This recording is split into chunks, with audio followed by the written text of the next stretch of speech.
یہاں تو گلگت بلتستان کی الیکشن ہے، وہاں آپ کو پتہ ہے پولنگ کا وقت ختم ہو چکا ہے، 24 نشستوں پر لوگوں نے ووٹ ڈال دی. ٹرن آؤٹ اس وقت ایک بہت بڑا ریکارڈ، ماضی کی نسبت بہت زیادہ، اور اس میں سب سے بڑی ریکارڈ خواتین ووٹر کا ٹرن آؤٹ مردوں کی نسبت زیادہ، جو کہ بڑی حیران کن بات تھی. 396 امیدوار ہیں، وہاں 8 خواتین الیکشن میں حصہ لینی ہیں امیدوار ہیں.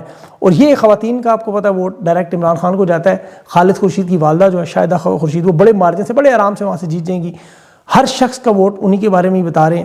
گلگت بلتستان کے الیکشن میں وہاں پر ماحول بالکل 8 فروری والا بنا ہوا. تمام پولنگ سٹیشنز پر آج سارا دن بڑی تعداد تھی، جوش و جذبہ تھا، اور ٹرن آؤٹ سے نظر آ رہا ہے کہ قطاروں میں جو لوگ کھڑے ہیں، یہ اس بات کی گواہی ہے کہ قیدی نمبر 804 ناقابل تسخیر ہے. یہ 28ویں ترمیم کر کے ووٹر کی عمر 25 سے 50 بھی کر لیں، یہاں تو 70 سے 80 سال کے لوگ نکل کے ووٹ ڈال رہے ہیں، اور وہ بھی بزرگ، ان کو لگی ہوئی وہ ڈائلسس کی ٹیوبیں لگی ہوئی. لوگ یہاں خان کو ووٹ دے کے ساتھ ثبوت بھی دے رہے ہیں، اپنی تصاویر، اپنے شناختی کارڈ دکھا رہے ہیں، سوشل میڈیا پہ پوسٹ کر رہے ہیں، پورا خاندان وہاں پہ تصویریں دیکھیں آپ کی. تو اب یہ جو اطلاعات ہیں اس وقت گراؤنڈ رپورٹرز کی بھی جو الیکشن کو کور کر رہے ہیں، آزاد چینلز ہیں بہت سارے، آزاد صحافی ہیں، چینل وہ والا نہیں کالا والا. نون لیگ پیپلز پارٹی استحکام کے وہاں پہ بالکل کیمپ آپ کو پتہ ہے ایسے ویران پڑے ہوئے ہیں، اور ان جماعتوں کے پاس تو کوئی ایک ویڈیو ثبوت بھی نہیں نظر آتا کہ کہیں نے ووٹ پڑا ہے.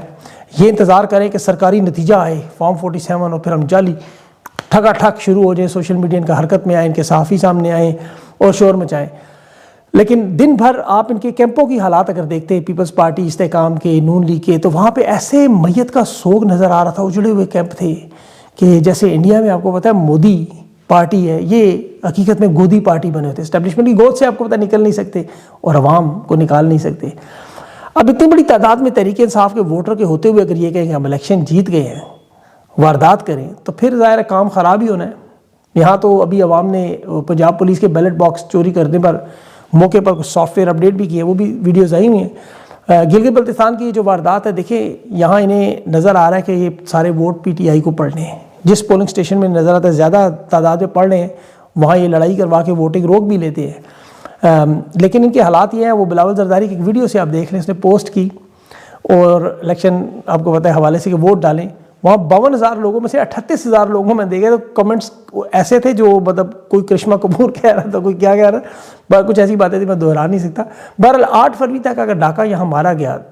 اچھا اس میں آپ کو بتاؤں کہ وجہ کیا ہے گلگت کے الیکشن کی. ایک تو ظاہر ہے حساس علاقہ ہے، دوسرا یہاں پہ سونا، تانبا، قیمتی پتھر، لوہا اور نایاب معدنیات بھی ہیں.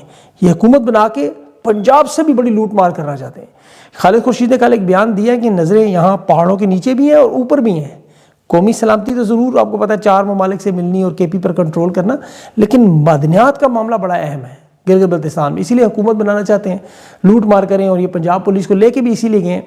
اور وسائل کا معاملہ تو وہی ہے آپ کو پتہ ہے جو بلوچستان میں آپ نے دیکھا ہوا ہے.